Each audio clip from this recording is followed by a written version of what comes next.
Bakit hollow blocks ang gamit sa mga bahay?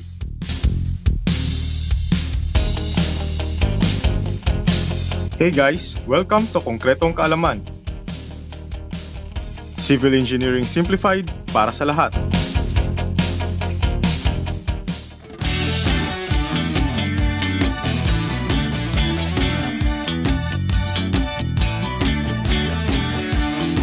Kamusta guys?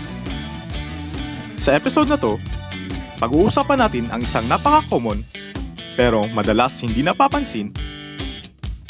Bakit nga ba hollow blocks ang gamit natin sa mga bahay? Bakit hindi solid concrete? Bakit hindi bricks gaya sa ibang bansa? O kaya wood o ibang materials? Ano ba talaga ang dahilan kung bakit halos lahat ng bahay dito sa Pilipinas ay gawa sa hollow blocks? Kaya kung gusto mong maintindihan kung praktikal ba talaga ang hollow blocks, samahan mo ako hanggang dulo.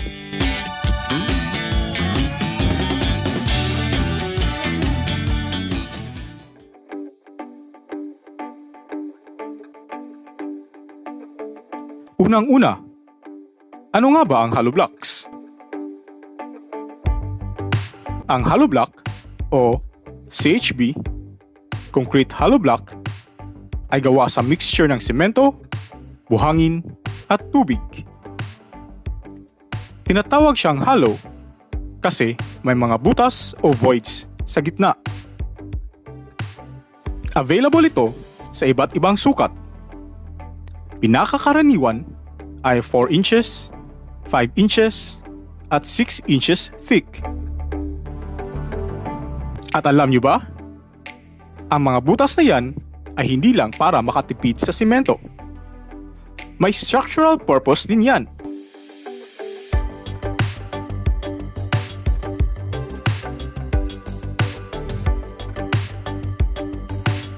Akala ng iba, butas lang para tipid sa material. Pero in engineering terms, may logic yan. Una, mas magaan siya. Ibig sabihin, mas madaling buhatin at mas mabilis i-install ng mga mason. Pangalawa, yung butas na yan ay pwedeng lagyan ng steel reinforcement at concrete grout. So kung maayos ang paggawa, nagiging parang mini reinforced concrete wall siya. In short, hindi lang siya hollow. Smartly designed siya para magbigay ng balance between strength, cost, at weight.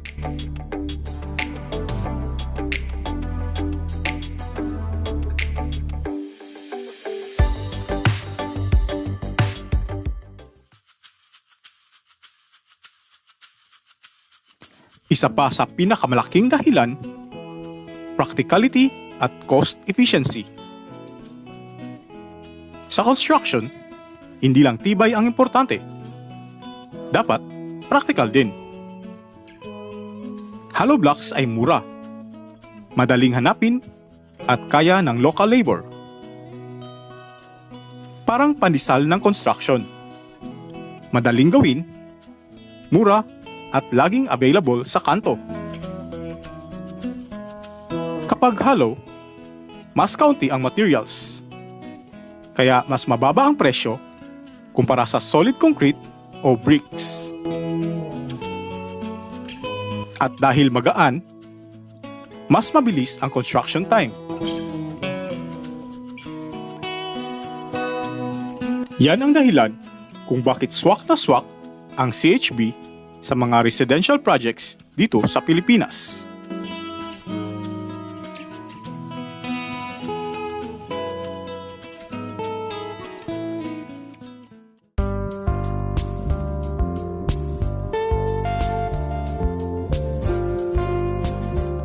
Bukod sa presyo at gaan, may isa pang hidden advantage. Insulation. Mainit sa Pilipinas. Kapag solid concrete, mas mabilis uminit ang bahay kasi diretso absorb ng init.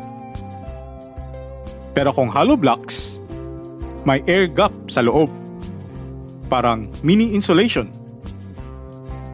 Dahil hollow siya, nakakulong ang hangin sa loob ng blocks.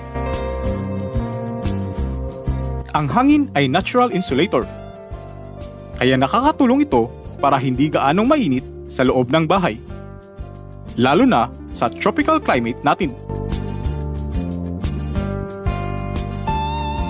Hindi man kasing epektibo ng modern insulation materials, pero malaking tulong pa rin. Kaya kahit simpleng material lang, may tulong siya sa comfort ng mga nakatira, lalo na kung maayos ang ventilation.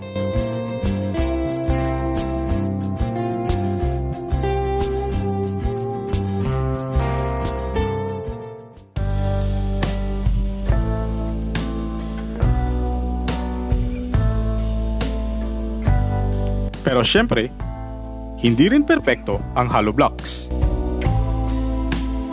Kung hindi maayos ang pagkakagawa o pagkaka-install, madaling mag-crack o mag-collapse lalo na sa lindol. Kaya mahalaga ang tamang mortar mix, alignment, at paglalagay ng vertical at horizontal reinforcements. Kalimitan sa CHB ay hindi structural by itself. Kailangan ng maayos na design at supervision ng engineer. Hollow blocks ay hindi para sa heavy load-bearing walls sa high-rise buildings. Sa mga ganitong projects, ginagamit natin reinforced concrete frames, columns at beams. Pero sa low-rise residential at small commercial structures, sulit at sapat na ang hollow block, basta tama ang paggawa at may tamang supervision. Kaya guys, tandaan, ang tibay ng bahay ay hindi lang sa material, kundi sa tamang paggawa.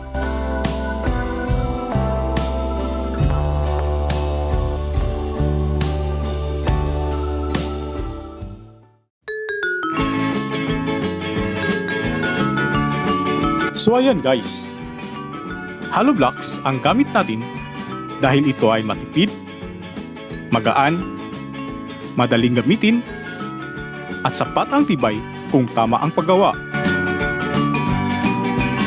Practical siya para sa ating local conditions at sa budget ng karamihan.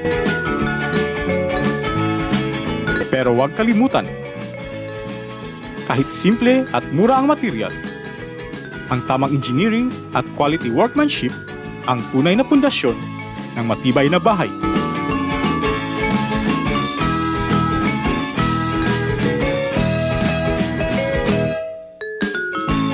Kaya lagi nating siguraduhin konkreto ang kaalaman, pati na rin ang bahay.